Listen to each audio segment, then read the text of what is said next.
आपको मालूम है कि गोवा में हमारा अंतर्राष्ट्रीय फिल्म समारोह चल रहा है, समाप्त हो गया, अब तो संपन्न हो गया है। इसमें एक थोड़ी सी विवादास्पद बात हुई।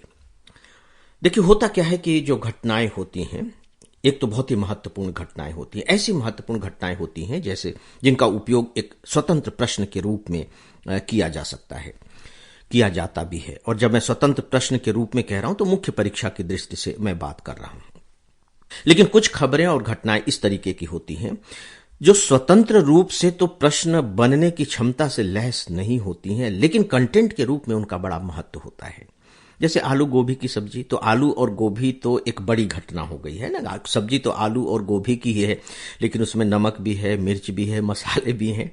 बिना नमक, मिर्च और मसाले के तो सब्जी नहीं बनेगी। यही है फैक्ट्स, यानी कि तथ्य।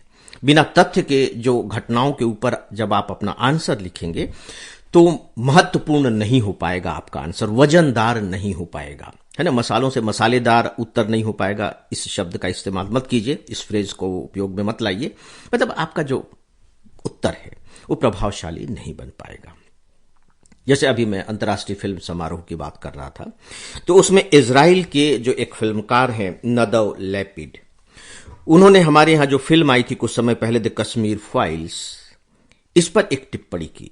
उनका कहना यह था कि ये जो फिल्म है ये बेसिकली प्रोपेगंडा है।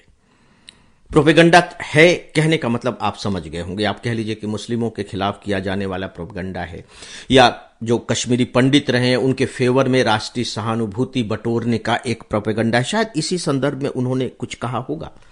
मालूम है आपको कि जब ये फिल्म आई थी तब भी इस तरह के विवादास्पद बिंदु उस समय उभर रहे थे।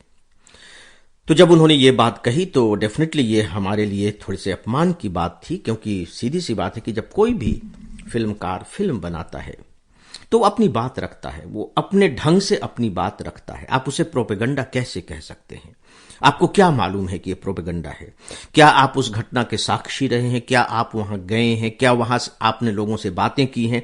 तो कैसे आपने कह दिया कि ये प्रोपेगंडा है? तो इसके बाद जो इजराइल के राजदूत थे उन्होंने माफी मांगी भारत से और उनकी आलोचना भी की, उनके कथन की आलोचना, क्योंकि जब इस तरह की बातें कही जाती हैं और वो भी इतने बड़े अंतर्राष्ट्रीय मंच पर आप बात कह रहे हैं तो संबंधों के खराब होने की आशंकाएं बढ़ जाती हैं। और अब आप जानते हैं कि भारत और इजराइल के संबंध अभी बहुत घनिष्ठ संबंध है, बहुत मित्रता के संबंध है, बहुत ही सहयोगपूर्ण संबंध है।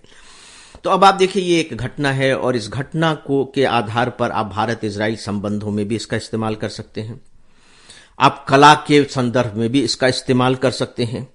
और जो करंट अफेयर्स से जुड़ी हुई जो बात है, हो सकता है कि इंडिपेंडेंट क्वेश्चन के रूप में प्री में पूछ लिया जाए और न्यूज आइटम के रूप में भी अखबारों में है, तो वहां आपको एक शब्द और मिलेगा, एक फिल्म का नाम मिलेगा, Schindler's list. Schindler's list basically एक शब्द आपको और सुनने को मिलेगा, होलोकास्ट।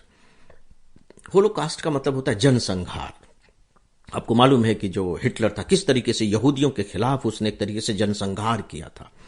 वाशिंगटन में होलोकास्ट लेकर के एक म्यूजियम बना हुआ है, वो हम लोगों ने देखा है। जब आप उस म्यूजियम में जाएंगे तो आपकी रूह कांप जाएगी। बकायदे जहां यातना शिविर थे हिटलर के, वो भी मुझे देखने का मौका मिला है, जो वारसा से थोड़ी सी दूर पर है। जब आप वहां जाएंगे और जब वहां के किस्से कहानी सुनेंगे कि किस तरीके से यहां लोगों का संहार किया जाता था, तो आपकी रूह कांप जाएगी। फिर से मैं उसी फ्रेज का इस्तेमाल कर रहा हूं, क्योंकि रूह कांप जाएगी से मतलब बेहतर संवेदनात्मक वाक्य मुझे कोई भी नहीं जान पड़ रहा है। तो ये यहूदी थे जिन्होंने इस तरह की यातनाओं को झेला है। और जो नदव लैपिड हैं वो यहूदी हैं, इजराइल के रहने वाले हैं। तो जिन्होंने खुद इस यातना को झेला है, वो कैसे इस तरह की यातना की को प्रोपेगंडा कह सकते हैं?